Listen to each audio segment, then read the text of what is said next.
And I'm talking to you once again about stuff. The situation in the Middle East, specifically. And I'm coming to you live from northern Israel. As you may have heard, the Prime Minister of the United Kingdom, Starmer, has declared again at a press conference with President Trump that after President Trump's visit to the UK, Prime Minister Starmer would in fact, despite the objections of President Trump, recognize the state of Palestine, claiming that it is not a reward for Hamas, even though it 100% is a reward for Hamas, because this recognition would not have come had Hamas not attacked Israel on October 7th, which led to the inevitable defensive war that Israel has been engaged in since that day. It is absolutely ludicrous for the Prime Minister of the United Kingdom to say that he's not rewarding the Hamas for their actions, even though he sits there and says, oh, Hamas is a terrorist organization and they don't want peace. Yeah, no kidding, they don't want peace. And rewarding them is not going to achieve peace. And this is 100% a reward to them. And anyone who thinks that that is not a reward, you got another thing coming. There would be no recognition, as I said, in the offing had the situation not been where it is. Had Hamas not attacked Israel and done all the horrible things that they did on that fateful day, and had Israel not retaliated as it had a duty to do against the very terrorists, and by the way, that includes a lot of civilians who were combatants on that day. And that also includes a number of people who worked directly for the UN and directly for UNRWA, the UN Relief Works Agency for the Palestinians, who directly participated in the attacks as terrorists, killing, maiming, and kidnapping people to Gaza, and even holding them in their homes. So it's important to remember that actually the majority of people who crossed the border into Israel on October 7th from Gaza were not on the Hamas payroll or the Palestinian Islamic Jihad payroll. They were ordinary, quote unquote, civilians from Gaza. And they partook in the greatest slaughter of Jews, the largest slaughter of Jews, the most horrific slaughter of Jews since the Holocaust. And I don't care if you tell me, stop saying that, you're belittling, blah, blah, blah. No, it is a historical fact that on that day, more Jews were killed than any other day since the Holocaust.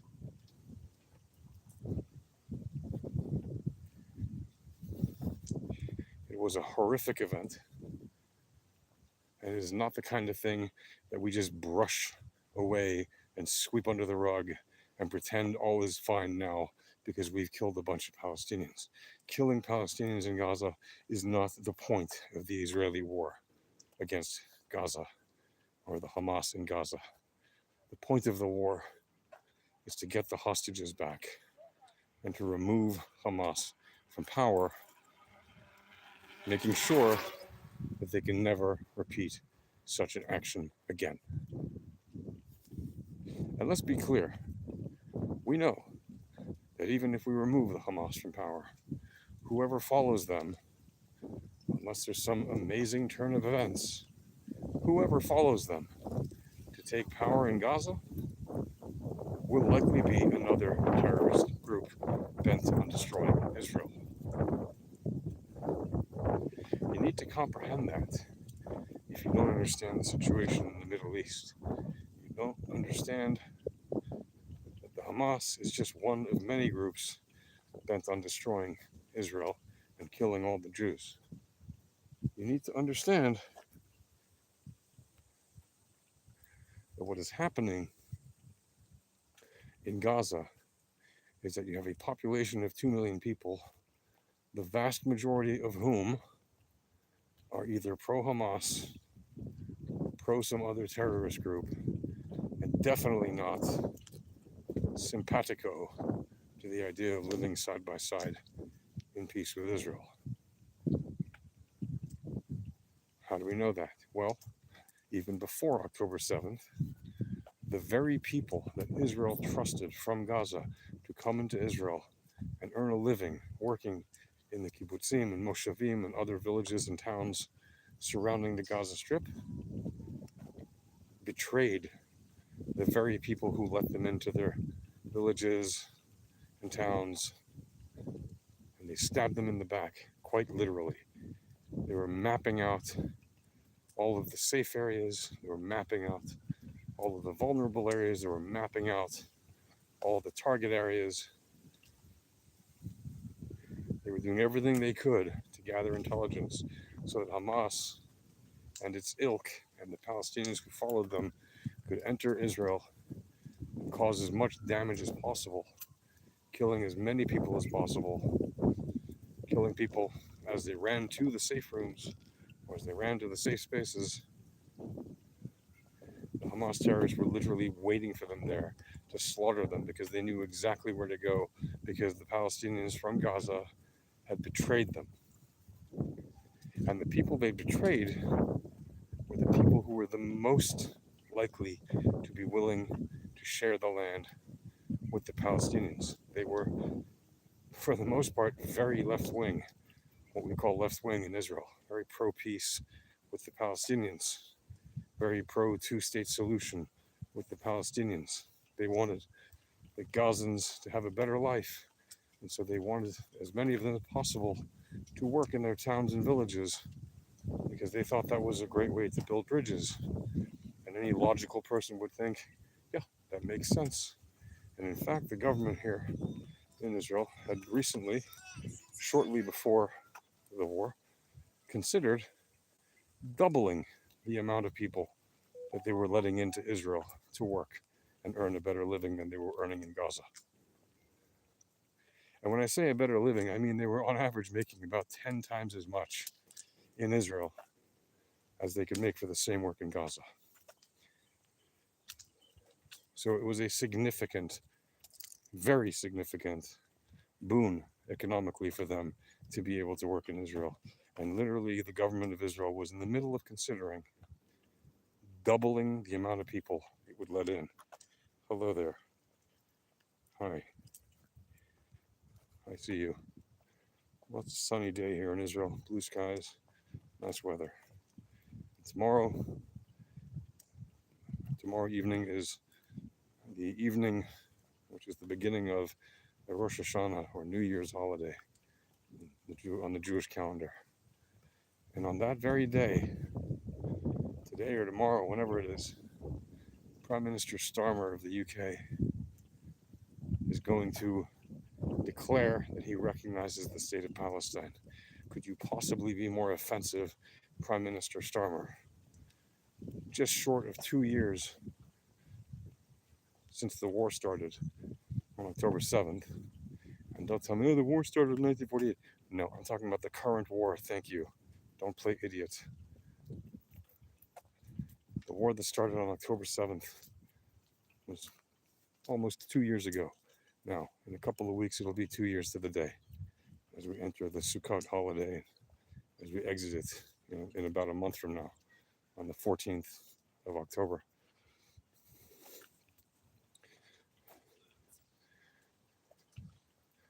And it's just an absolutely tragic turn of events that the Prime Minister of England, of all people, along with the the President of France, and the Prime Minister of Australia, have decided they're going to recognize a state of Palestine.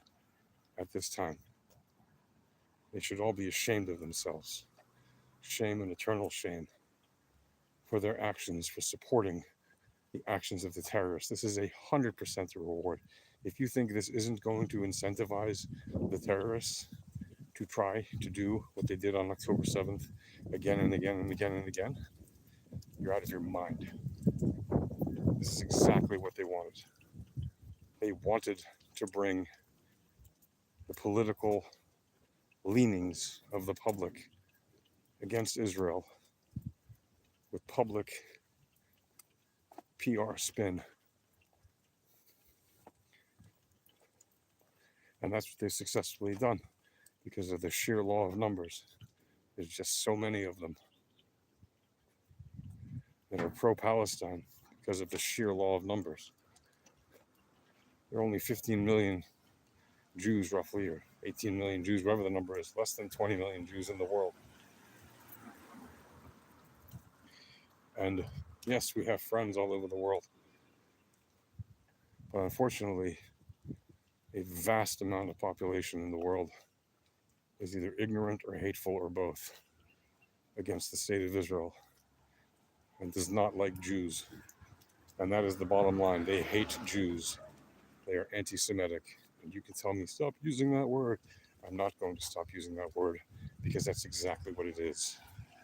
People do not want the state of Israel to exist because they are anti-Semitic. There's no other word for that. And you want to tell me, oh, Arabs are Semites too. Don't be an idiot. You know very well that the word anti-Semite means hatred against Jews. If you don't know that, go learn a thing. If you want to tell me, but yeah, Arabs are Semites too, that's not what it means. Don't play dumb. There's another word for people who hate Arabs and for people who hate Muslims. Those are different things.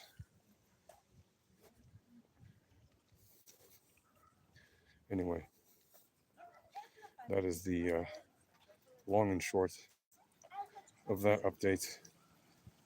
Let me know what you think. Do you think Prime Minister Starmer was right in his decision to recognize the state of Palestine, not even 2 years after Israel was attacked by these savage terrorists, including civilians, who attacked civilians mostly and soldiers in the most brutal and horrific ways, killed and maimed, mutilated, and kidnapped them, and are still holding on to nearly 50 of them to this very day in the most inhumane conditions in Gaza. Do you think he was right? Or do you think it would be better if he had not done such a horrible thing, along with President Macron and Prime Minister Albanese in Australia? Let me know. I bid you peace. And to all my Jewish friends and anybody else, Shana Tova, Happy New Year. Chag Sameach.